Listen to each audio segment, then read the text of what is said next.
सभी को नमस्कार। महाभारत युद्ध की समाप्ति के पश्चात जब युधिष्ठिर अपने सभी दिवंगत परिजनों का और्ध्वदेहिक संस्कार कर चुके हैं, तब उनसे अनुरोध किया जाता है कि अब आप नगर में प्रवेश कीजिए और राजपद स्वीकार कीजिए। युधिष्ठिर इतने विचलित और दुखी हैं, विषादग्रस्त हैं, और वे कहते हैं कि मैं ऐसे राजपद को स्वीकार नहीं करूंगा। रक्त रंजित यह सारा पद मेरे लिए अब ग्राह्य नहीं। वनवास जाने का विचार करते हैं, संन्यास लेने का विचार करते हैं। उनको भीम, अर्जुन, नकुल, सहदेव और द्रौपदी समझाते हैं। व्यास भी उनको प्रबोधित करते हैं, अनेक प्रकार की कथाएं सुनाते हैं, और किसी प्रकार से युधिष्ठिर बहुत अनमने भाव से, न चाहते हुए भी, अपने भाइयों के, द्रौपदी के और महर्षि व्यास के आग्रह और उपदेश के दबाव में आकर के स्वीकार करते हैं कि मैं नगर में जाऊंगा, राजपद स्वीकार करूंगा।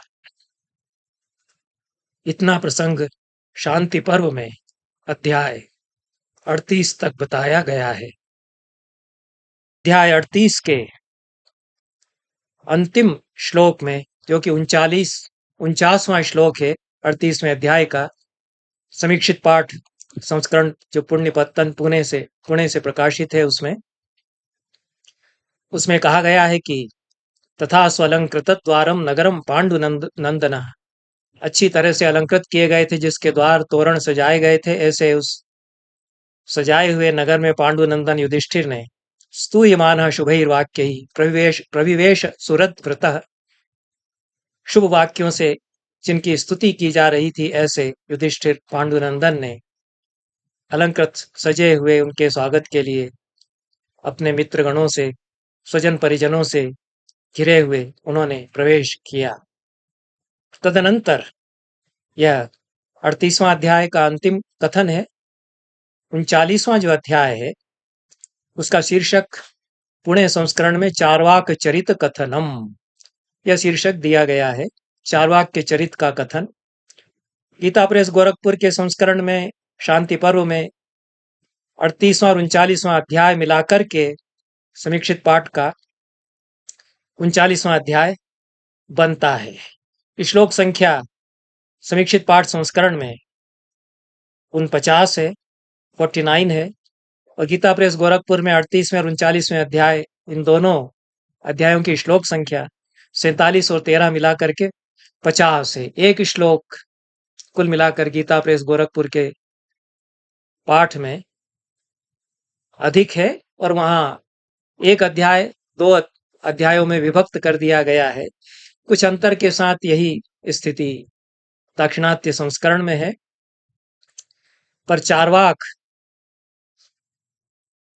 का सामना, इनकाउंटर विथ चार्वाक, यह इस पूरे अध्याय का, जो कि 39वां अध्याय है शांति पर्व का पुणे संस्करण में, और 38-39वां अध्याय मिला करके है गीता प्रेस गोरखपुर के संस्करण में, उसमें चार्वाक के साथ सामना युधिष्ठिर और उनके दल का होता है, यह इसकी कथा है। और आरंभ में इसमें बताया गया है 38वें अध्याय के आगे प्रसंगों को ले जाते हुए कि जैसे युधिष्ठिर ने प्रवेश किया, सहस्रों सहस्रों नेत्र पूर्ववासियों के उन पर लग गए थे, और आगे अगवानी करने के लिए लोग आए, पूर्ववासी जन, बहुत स्वागत सत्कार किया गया। द्रौपदी को उत्सुकता से पूर्ववासी औरंगनाएं झरोखों से झांक कर देख रही थी, प्रशंसा कर रही थी उसकी। और जिस प्रकार से चंद्रमा पूर्ण चंद्र के उगने पर सागर में हिलोर उठती है, ज्वार उठता है, उस तरह से सारा नगर उमड़ पड़ा, ऐसा दूसरे श्लोक में इस अध्याय में 39वें में कहा गया है। चौराहे सजाए गए, राजमार्ग सजाए गए, यथा चंद्रोदय राजन वर्धमानो महोदधि, सारा नगर इस प्रकार से था जैसे कि चंद्रमा के उगने पर सागर में हिलोरें या ज्वार आते हैं। घर सजाए गए, राजमार्ग सजाए गए, रत्न बिखरे हुए थे और सड़कें और मकान कांपने लगे। ऐसा कोहराम मचा। युधिष्ठिर का स्वागत करने के लिए यह कहा गया है। सुंदर अलंकारों का प्रयोग है। प्राकंपन्ते भारेण स्त्रीणाम पूर्णानि भारत ग्रहाणि राजमार्गे तु रत्नवंती बृहंती च। घर सारी समृद्धियों से संपन्न, रत्नों से सजे हुए, स्त्रियों से भरे हुए।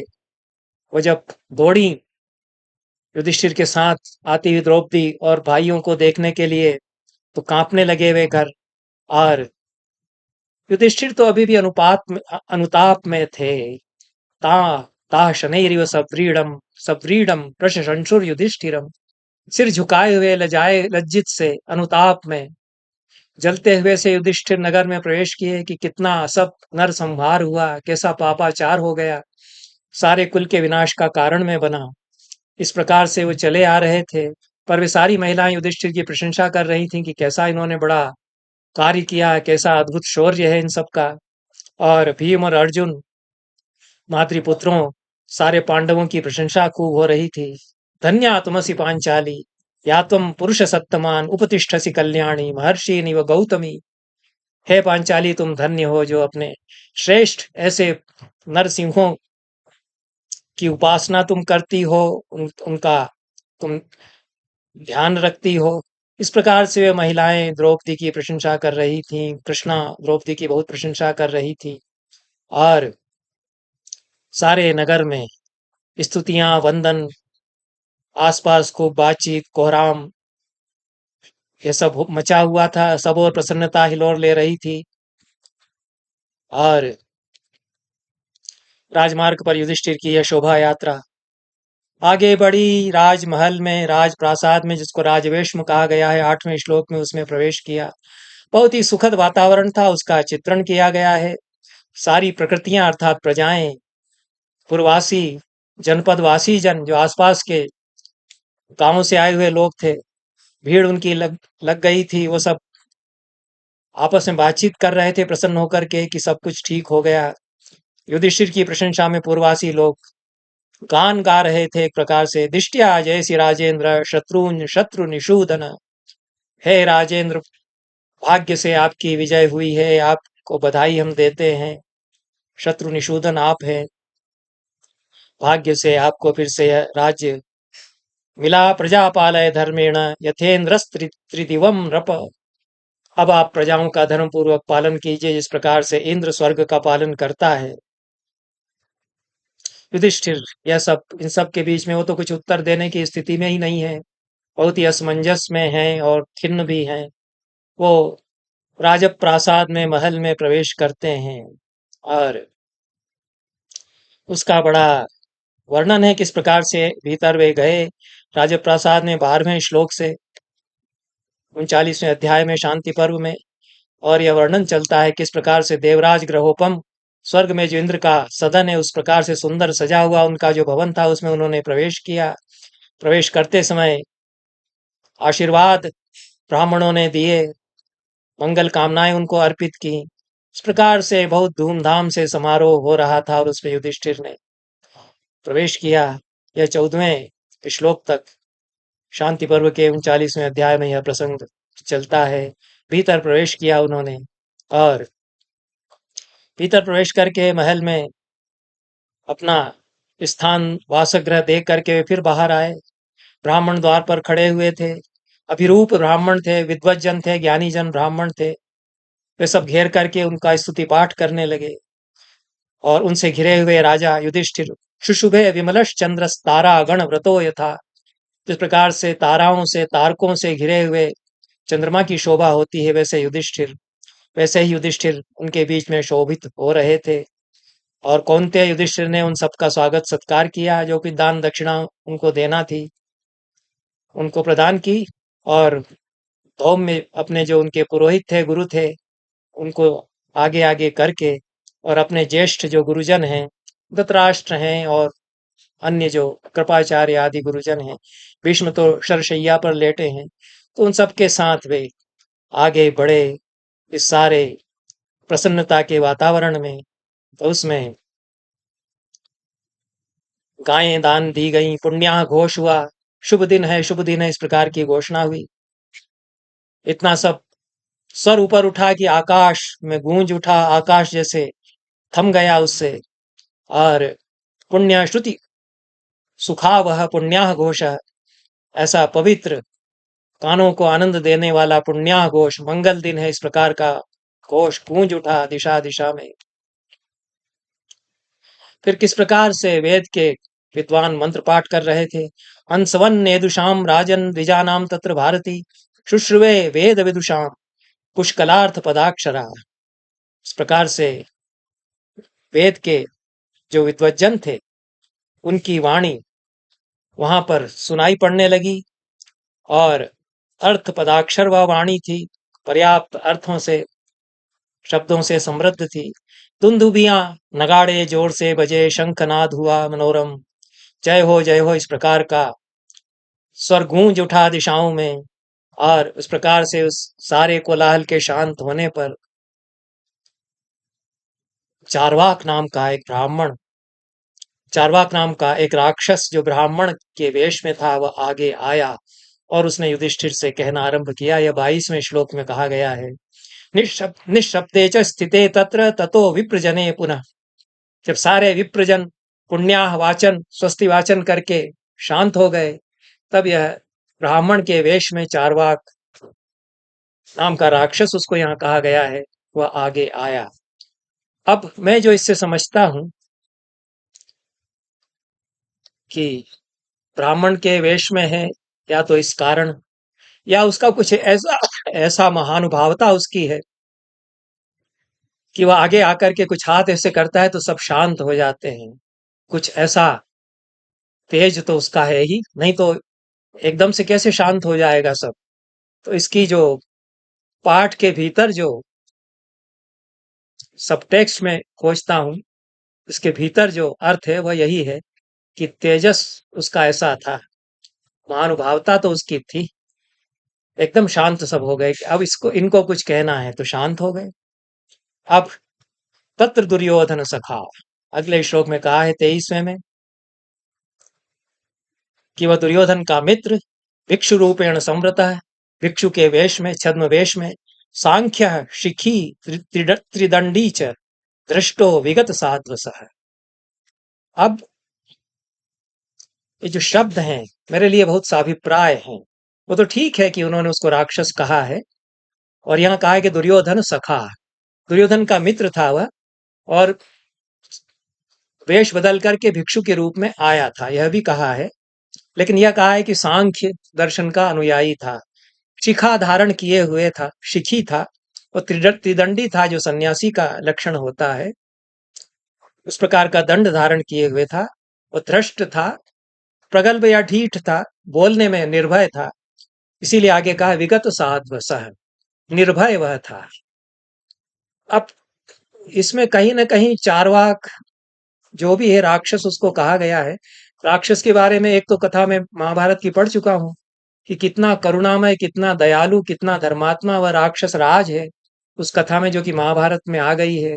वो कहीं से कथाएं जो इस प्रकार के राक्षस राजों की गाई जा रही, उस तरह की एक वह कथा है।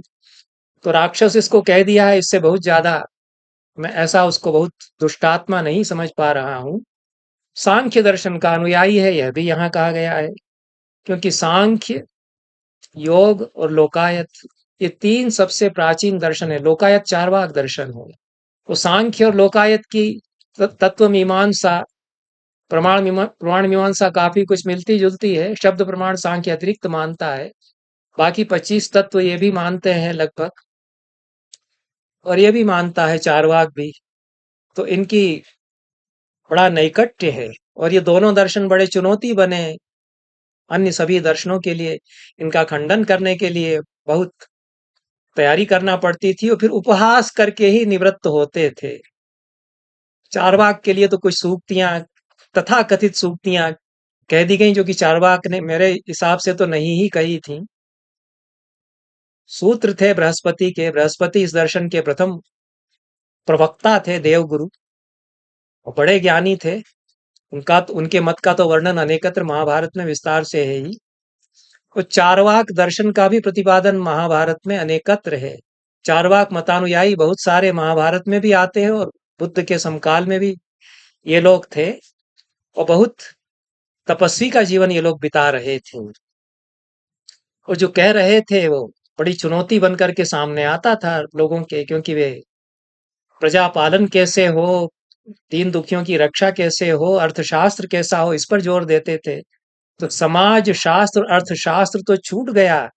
वेदांत, न्याय, मीमांसा आदि में बड़े दर्शन है, मैं स्वीकार करता हूं, पर उन्होंने जिस प्रकार से अपनी प्रमाण मीमांसा, ज्ञान मीमांसा निर्मित की, इनकी प्रमाण मीमांसा और ज्ञान मीमांसा जो ऐहिक थी, तो ऐहिक दृष्टि से, इहलोक की दृष्टि से सारा प्रबंधन और ज्ञान का व्यवस्थापन ये कर रहे हैं।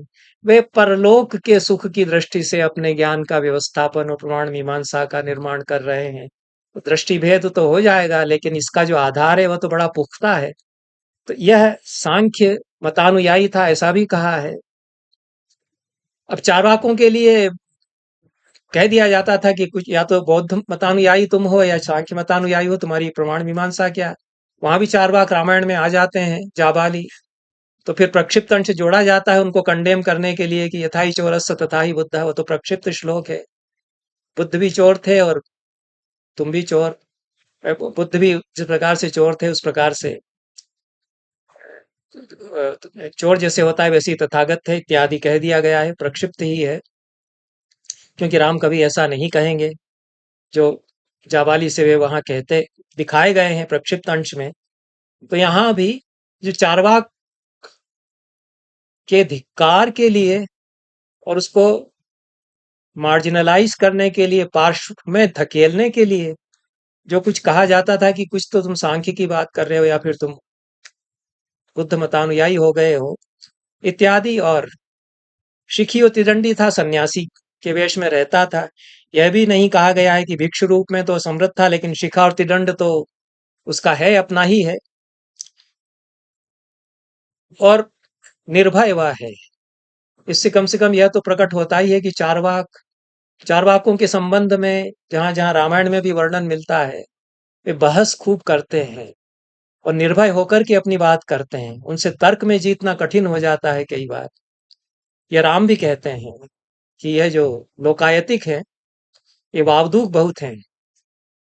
राम भरत से जो वार्तालाप है उसमें कहते हैं, तो इनकी बात ज्यादा मत सुनना। तो ये रामायण में प्रसंग है, उन पर यहाँ नहीं विचार कर रहा हूँ।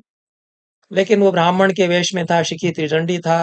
वो आगे आया कि उसको कुछ कहना है, तो सब चुप हो गए वो जो कह रहा है उसको सुनने के लिए। सदुष्ट पापमाशंसन पांडवानाम महात्मनाम, वह दुष्ट था, वो महात्मा पांडवों के लिए पाप चाहता हुआ, उनका अनर्थ चाहता हुआ।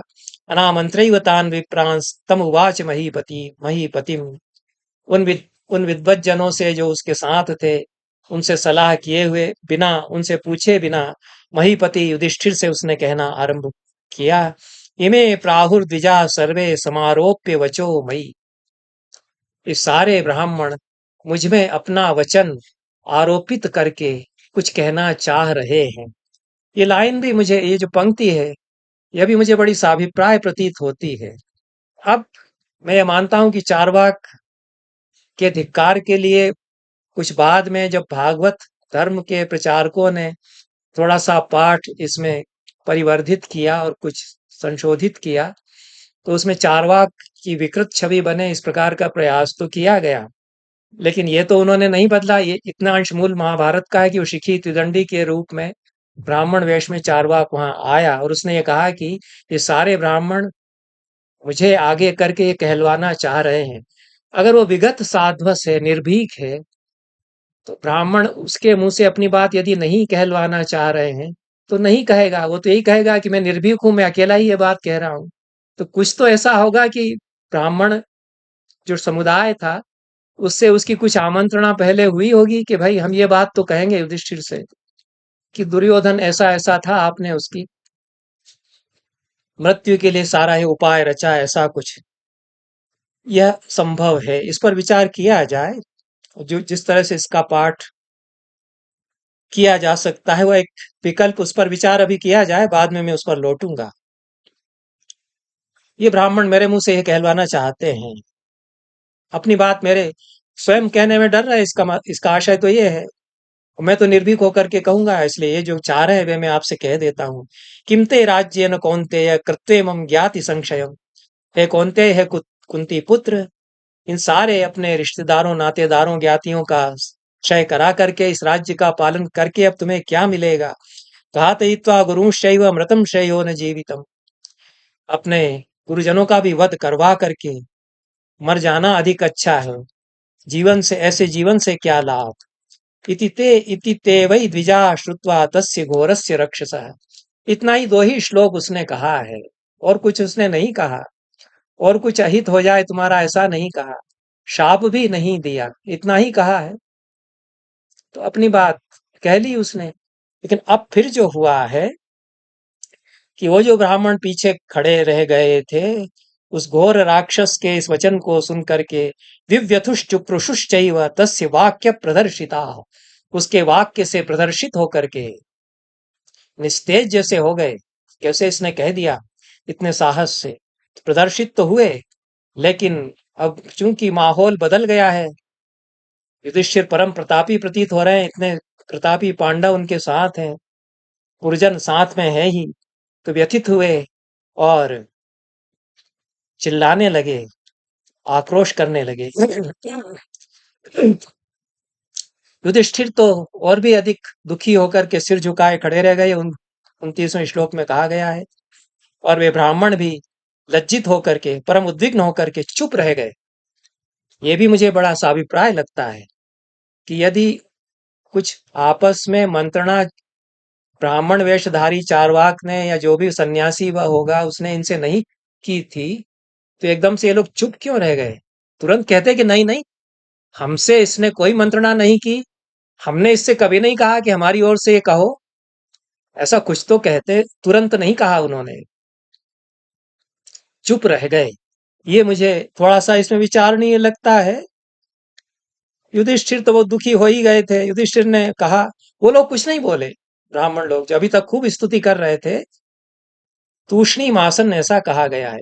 व्यथित तो बहुत हो गए वो हाय हाय करते रह गए, लेकिन बोले कुछ नहीं कि नहीं नहीं महाराज, हमने नहीं कहा इससे कि हमारी ओर से कहो, ऐसा कुछ नहीं बोले वो।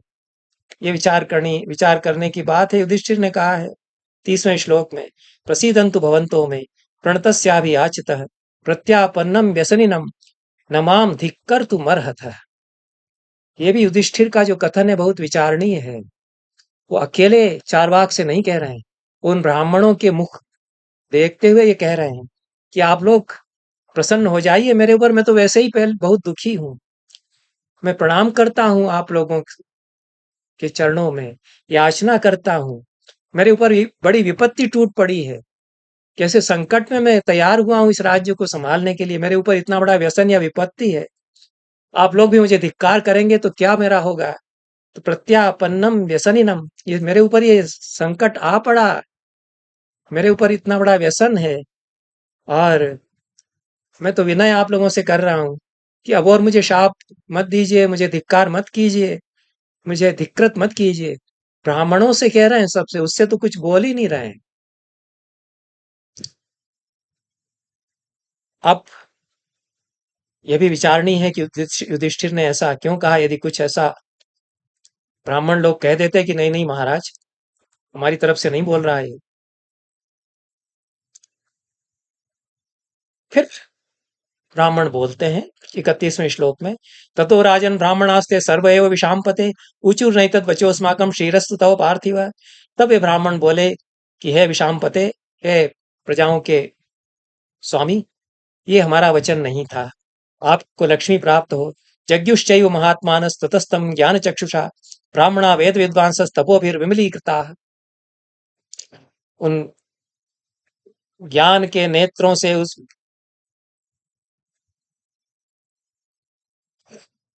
देखते हुए उस चारवाक को वेद के विद्वज्जन तपस्याओं से विमल हुए वे ब्राह्मण लोग उससे कहने लगे, कहने लगे उससे नहीं, एष दुर्योधन सखा चारवाको नाम राक्षस। यह दुर्योधन का मित्र चार्वाक नाम का राक्षस है। परिव्राजक रूपेण हितम तस्य चिकीर्षति। यह परिव्राजक के रूप में उसका हित चाहता है। नवयम ब्रूम धर्मात्मन वेतु ते भयमीदृशम। हे धर्मात्मन, हम इस तरह की कोई बात नहीं कर रहे हैं, आप डरिए मत। उपतिष्ठतु कल्याणम भवंतम भ्रातृभिः सह। भाइयों के साथ में आपका कल्याण हो। फिर तो ब्राह्मणों ने अपना रूप दिखा दिया। 35वें श्लोक में कहा है, ततस्ते ब्राह्मणा सर्वे हुंकार ही क्रोध मूर्छिता। फिर वे बहुत क्रोधित हो गए। उस समय तो एकदम चुप रह गए थे, तत्काल क्रोध नहीं चढ़ा उनको। जो विलंब हुआ है थोड़ा, एकदम चुप रह जाने में, वो देर में कुछ इस वचन कहने में, और फिर हुंकार उठी और क्रोध के आवेश में आ गए। फिर तो निर्भर्त्सयन्तः शुचयो निजग्नु पाप रक्षसम। वे उसकी भर्त्सना करते हुए शुचि ब्राह्मणों ने उस पापी राक्षस को समाप्त कर दिया। हुंकारों के द्वारा ही वह वहीं मर गया, ऐसा वहां पर हुआ। सपपात विनिर्दग्ध तेजसा ब्रह्मवादी नाम। उन ब्रह्मवादियों के तेज से विनिर्दग्ध होकर के वहीं मर गया, गिर पड़ा। महेंद्रा शनि निर्दग्ध पादपोंकुरवानिव। जिस तरह से कि महेंद्र के वज्र से, बिजली से जल गया, अकुराता हुआ पेड़ जल गया, उपमा दी है। पूजिताश्च ययुर्विप्रा राजानम अभिनंदितम।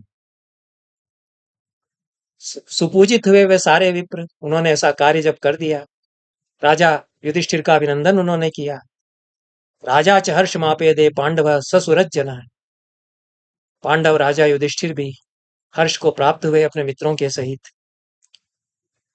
इतना यहाँ पर आकर के 37वें श्लोक में लगभग प्रसंग समाप्त हो जाता है। उसके पश्चात 38वें श्लोक से श्री कृष्ण के वचन हैं, और ये कथाएं जिस प्रकार से बनाई जाती हैं कि यह तो इसको शाप मिला था तब ये राक्षस योनि में पड़ा, अनेकत्र इस प्रकार की कथाएं जोड़ी गई हैं। तो मूल रूप में क्या कथा रही होगी? जो मूल रूप है मेरी समझ से, जो व्यास का महाभारत और वैशंपायन तक जो महाभारत पहुंचा है, उसमें इतना ही है कि कुछ लोग दुर्योधन के पक्ष में अभी भी थे, वे लोग वहां आ गए। उनकी तरफ से दुर्योधन के मित्र चारवाक ने युधिष्ठिर से इतना ही कहा कि क्या मिला आपको, सारे कुल का नाश करवा करके, गुरुजनों का वध करवा करके, इससे तो मर जाना। ये तो जोड़ा गया भी हो सकता है कि इससे तो सबका मर जाना ही अच्छा था। इतना ही, और इसमें भी कुल 2 ही श्लोक इसमें आए हैं। इतना ही उन लोगों को, इतना ही चारवाक को कहना था, और तो उसने कुछ कहा भी नहीं इसके अलावा। केवल कहने से ही इतना अंतर हुआ कि समाप्त हो गया वह, या कर दिया गया।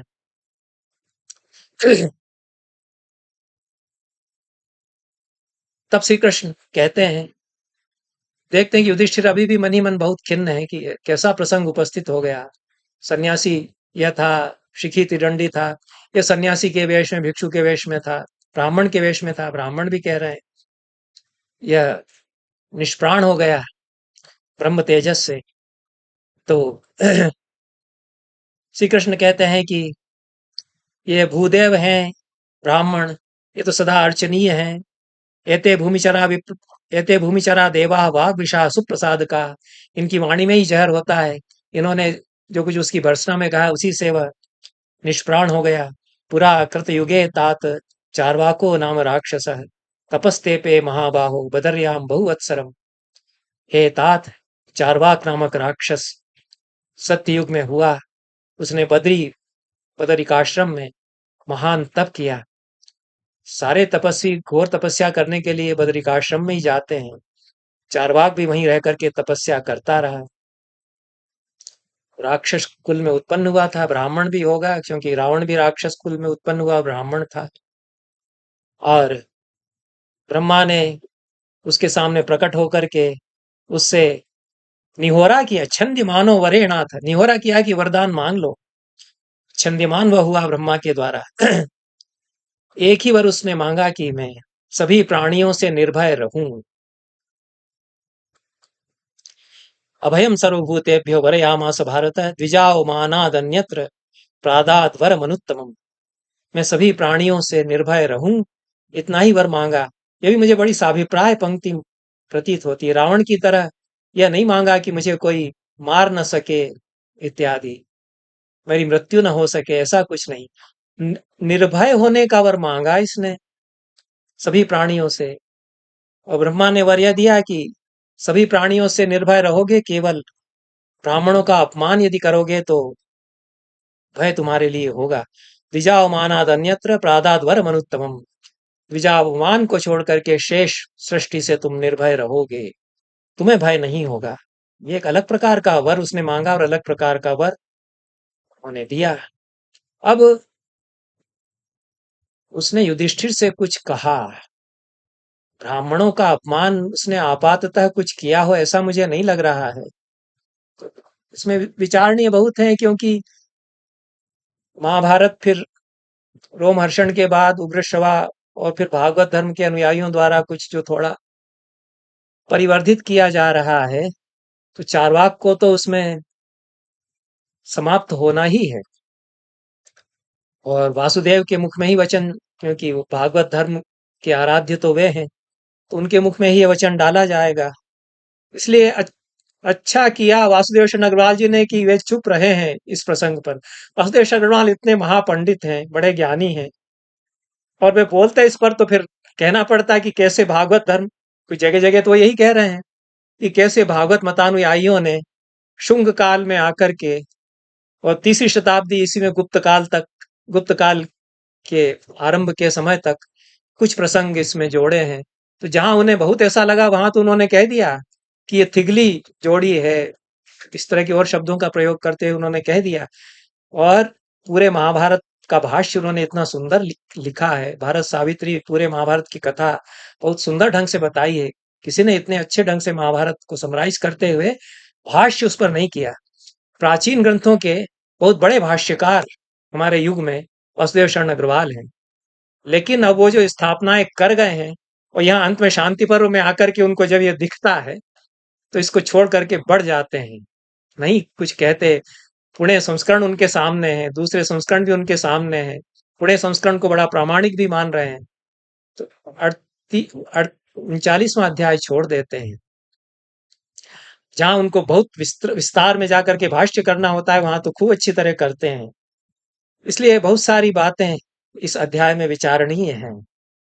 और श्री कृष्ण खैर यही कहते हैं कि उसने ऐसा वर प्राप्त कर लिया कि सब प्राणियों से निर्भय मैं रहूंगा। और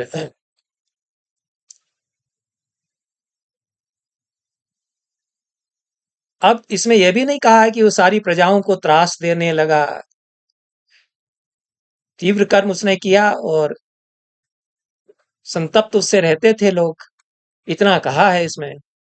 लेकिन अत्याचार अन्याय का शासन उसने, राजा ही क्या था, वो कोई राजा तो हुआ नहीं, कहां से वो अत्याचार करेगा प्रजाओं पर। विचार ही चार वाक्य हैं कुल मिला करके। तो विचारों के प्रतिपादन से संतप्त यदि ज्ञानी जन होते हैं तो उतना तो ताप माना जाएगा इस श्लोक में। सतुलब्ध वरह पापो देवान अमित विक्रम राक्षसस्तापयामास तीव्र कर्मा महाबला। तो वह वर पाकर के और संतप्त करने लगा देवताओं को, लेकिन उसका कोई न राज्य था, न कोई शासन था, न कोई अधिकार था। तो क्या उसने कैसे संतप्त किया होगा, तब इसका वध कैसे हो, इतने ही में हो गया। कोई उसने त्रिलोकी को जीता, युद्ध किए, ऐसा भी कुछ नहीं है यहाँ। तो इतने ही में हो गया कि अब कैसे इसको समाप्त करें। तो ये लगता है कि वह तो केवल अपने विचारों का ही प्रतिपादन कर रहा है। विचार चार वाक्य अर्थशास्त्र और नीति शास्त्र से संबंधित अधिक हैं, बड़े सुचिंतित विचार हैं। उस पर महाभारत में बहुत विस्तार से चर्चा है। और बृहस्पति का मत अनेकत्र भीष्म बताते हैं, अर्थशास्त्र वे बृहस्पति का बताते हैं, प्रजापालन दर्शन वह भी है, फिलॉसफी वह भी है, और सोशल फिलॉसफी है, और उसके प्रतिपादक ये लोग थे। वो सोशल फिलॉसफी प्रजापालन की जो पद्धतियां ये लोग बताते हैं, वे धर्म के नाम पर जो सारा याज्ञिक कर्मकांड है और जो परलोक के नाम पर जो कुछ रचा जा रहा है, उससे यदि विरोध में आती है तो बड़ी चुनौती बन जाता है चारवाक इनके लिए। तो उसके वध के लिए फिर चिंता सब देवताओं को होने लगी। ब्रह्मा से उन्होंने कहा कि आपने इसको ऐसा वरदान दे दिया, ये तो संतप्त कर रहा है। क्या संतप्त कर रहा है वो? कि किसी की हत्या उसने कर दी क्या? कोई उसने अपना राज्य फैला करके प्रजाओं पर अत्याचार किए क्या? ऐसा तो इसमें कहीं भी नहीं कहा है। केवल एक वाक्य मिलता है कि वह देवता उससे संतप्त होने लगे। तब ब्रह्मा ने कहा कि मैंने तो वरदान जो इसको दिया है उसमें द्विजावमान के अतिरिक्त निर्भय रहोगे, ऐसा ही कहा है। तो द्विजावमान जब ये करेगा तो ये नष्ट हो जाएगा। तो तानुवाच तानुवाचाव्ययो देवो विहितं तत्र वही मया यथास्य भविता मृत्यु रचिरेणैव भारत। हे देवताओं, मैंने अव्यय देव ब्रह्मा ने उनसे कहा कि हे देवताओं, मैंने तो विधान इसके लिए कर ही दिया है। जैसे इसकी मृत्यु शीघ्र होगी वह अवसर आएगा। राजा दुर्योधन होगा, दुर्योधन का यह मित्र बनेगा। राजा दुर्योधनो नाम सखास्य भविता नृप। राजा दुर्योधन वह इसका मित्र होगा। तस्य स्नेहावबद्धोऽसौ ब्राह्मणान् अवमंस्यते। उनके स्नेह में बंध करके, उस राजा दुर्योधन के स्नेह में बंध करके ब्राह्मणों का अपमान यह कर देगा।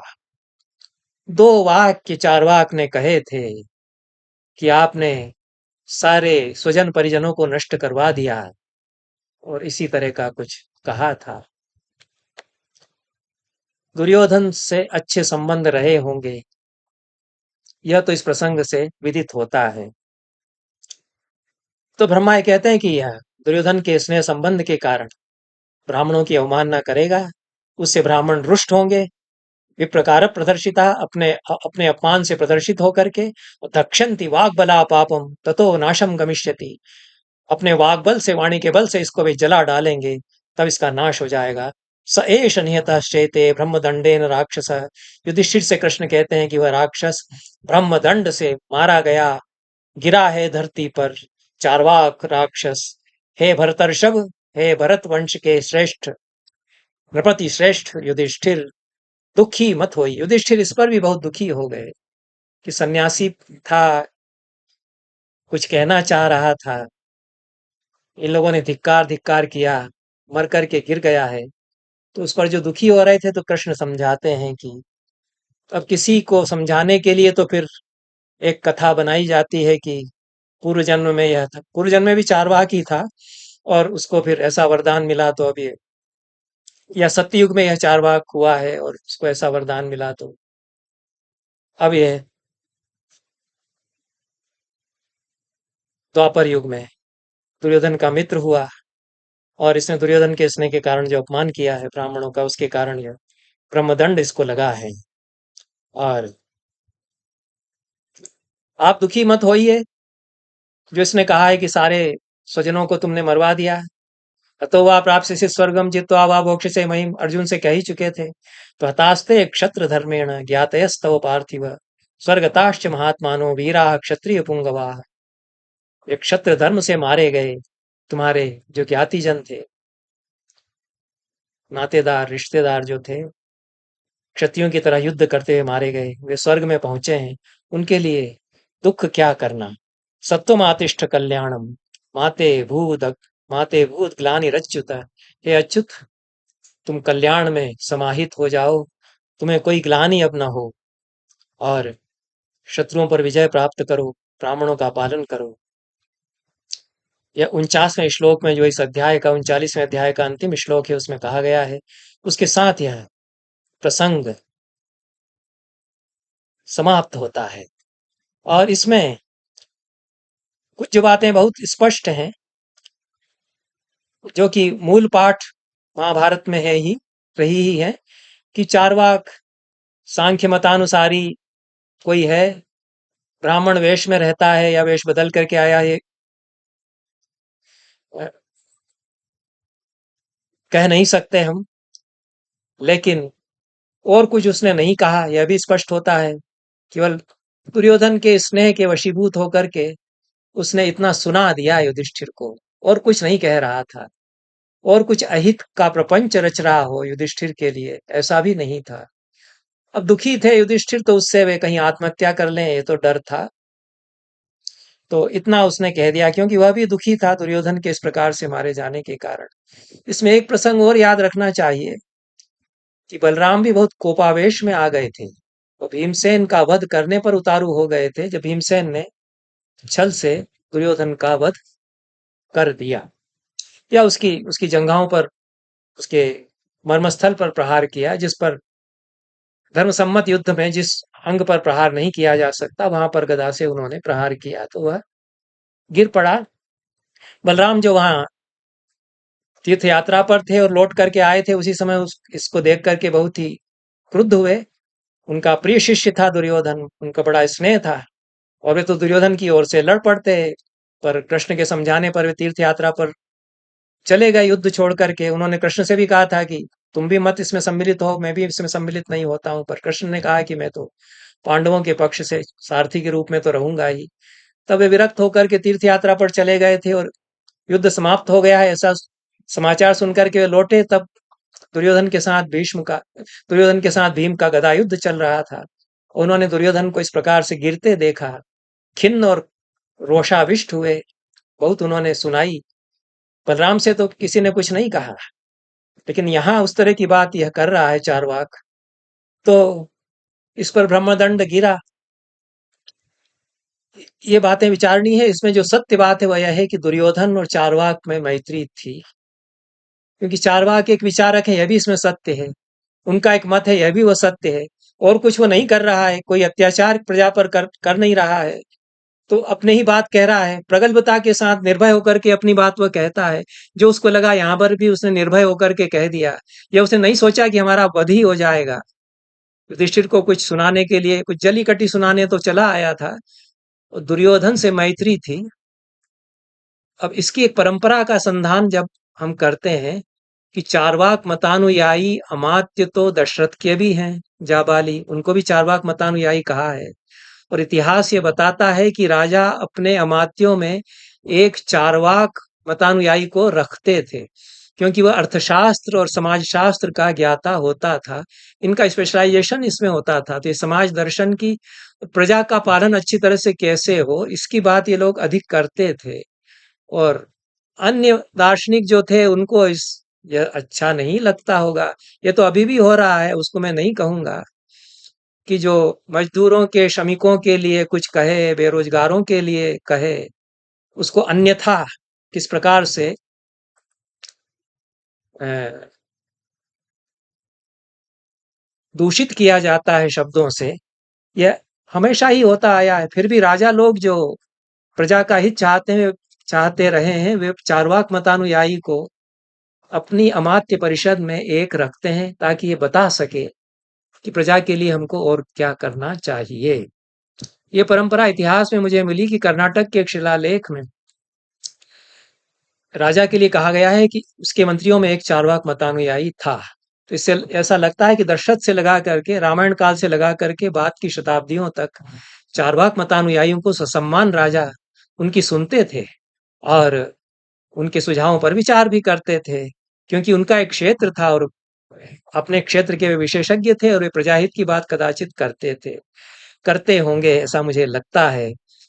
अब यह सत्य इसलिए है कि दुर्योधन पांडवों के वनवास के पश्चात जिस प्रकार से प्रजा पालन करता है, उसकी प्रशंसा महाभारत में की गई है।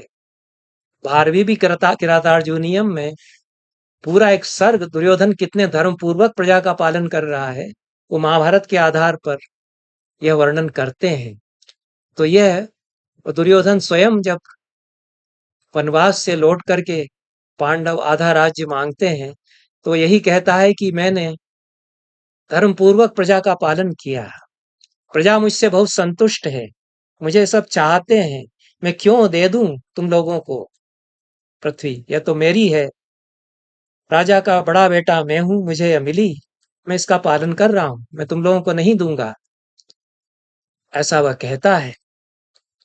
तो चारवाक उसका सखा है, यह भी ठीक है, लेकिन सखा उपदेश देने के लिए, प्रजापालन की नीति बताने के लिए मित्र है, मित्र का कार्य सदुपदेश देना है, तो कदाचित इसलिए मुंह लगा है, उस मित्र है चारवाक उसका, ऐसा है, ऐसा इससे प्रतीत होता है। तो यह चारवाक के संबंध में निरंतर उसको मेलाइन करने के लिए, बदनाम करने के लिए अन्य विचार परंपराएं सन्नद्ध रहती है। उसका उसकी एक प्रतिच्छवि इस अध्याय में महाभारत में आ गई है। इसका जो मूल स्वरूप रहा होगा वो इतना ही मैंने समझा कि चारवाक जो दुर्योधन का मित्र था उसने आकर के युधिष्ठिर से कुछ कहा सुनी कर दी और उसका फिर वध कर दिया गया। इतनी कथा तो मूल महाभारत में है। बाकी इसमें जो संरचनाएं प्रक्षिप्त की गई हैं वे जानी जा सकती हैं, क्योंकि थोड़ी सी मूल अंश से उनमें जोड़ा हुआ सा प्रतीत होता है। विचारणीय है, मेरा यह ऐसा ऐसी समझ है, इसलिए मैंने यह कहा। और यह इसलिए भी प्रमाण प्रतिपन्न है कि अन्यथा बृहस्पति के नाम से महाभारत में, अन्य चारवाक विचारकों के नाम से महाभारत में जो विचार हैं वे बड़े गंभीर विचार हैं। तो एक दर्शन है और गंभीर दर्शन भी है, उसकी एक लंबी परंपरा है। महाभारत तो इतना बड़ा महासागर है विचार परंपराओं का, तो उसमें गड्डम गड्ड जो हुआ है पूरा, उसमें से हमको समझना पड़ता है कि कितना बड़ा विचार कोश और कितनी परंपराओं को यह समेट रहा है। पूर्व पक्ष के रूप में कहीं समेटता है, कहीं परस्पर विरोधी विचारों को एक साथ ला करके समेटता है। तो व्यास ने तो कंडेम नहीं किया है चारवाक को। जहां तक मैं इस अध्याय में जो व्यास की आवाज या व्यास का स्वर है, वैशंपायन ने भी नहीं किया होगा। तो इसमें जो धिक्कार का स्वर आया है चारवाक के लिए, वो परवर्ती स्वर है। महाभारत के जो 3 पाठ हैं उनमें तीसरा पाठ और उसमें जो बाद में कुछ पाठ जुड़ते हैं उनके ये स्वर हैं। इतना ही कहकर के मैं आज की ये चर्चा समाप्त करता हूँ। सभी को बहुत बहुत धन्यवाद। लेकिन यदि यह लग रहा है कि मैंने कुछ पक्षपात किया है चारवाक के प्रति, मैं चारवाक मतानुयायी स्वयं भी नहीं हूं, तो मैं चारवाकों के विचारों का प्रतिपादन महाभारत में जहां जहां बहुत गंभीर रूप में किया गया है उस पर भी कभी बात करूंगा। यह एक दर्शन है, उस दृष्टि से इस पर विचार किया जाए। और मैं बहुत सम्मान करता हूं हमारे समय के एक अच्छे दार्शनिक हैं, विद्वान हैं, सच्चिदानंद मिश्र, कि उन्होंने अनुभव किया कि इसका पूर्व पक्ष जो था, पूर्व पक्ष के रूप में जो कुछ कहा जाना था चारवाक दर्शन पर, वह प्रस्तुत नहीं किया गया। उपहास करके ही इससे बच करके निकल जाते हैं बाकी दार्शनिक। तो इसका तो एक पूर्व पक्ष के रूप में तो प्रतिपादन किया जाना चाहिए था।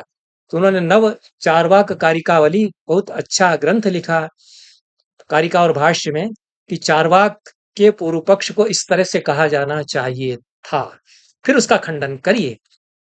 उस तरह से पूर्व पक्ष के रूप में उसका कथन करके खंडन नहीं किया गया। ये उनका वहां कहना, वो भी चारवाक मतानुयायी नहीं है और मैं भी नहीं हूं। लेकिन एक दर्शन चला आ रहा है, तो उसकी गंभीरता को समझ करके उसका प्रतिपादन किया जाना चाहिए और उसका खंडन यदि हो तो उसको विचार बाद में किया जाना चाहिए। क्योंकि बृहस्पति के सूत्र तो मिलते हैं, उनमें प्रमाण मीमांसा भी मिलती है। दक्षिणारंजन शास्त्री एक थे, उन्होंने 70 कारिकाएं चारवाक की जो उद्धृत मिलती हैं उनको खोज करके एक संग्रह में प्रकाशित किया।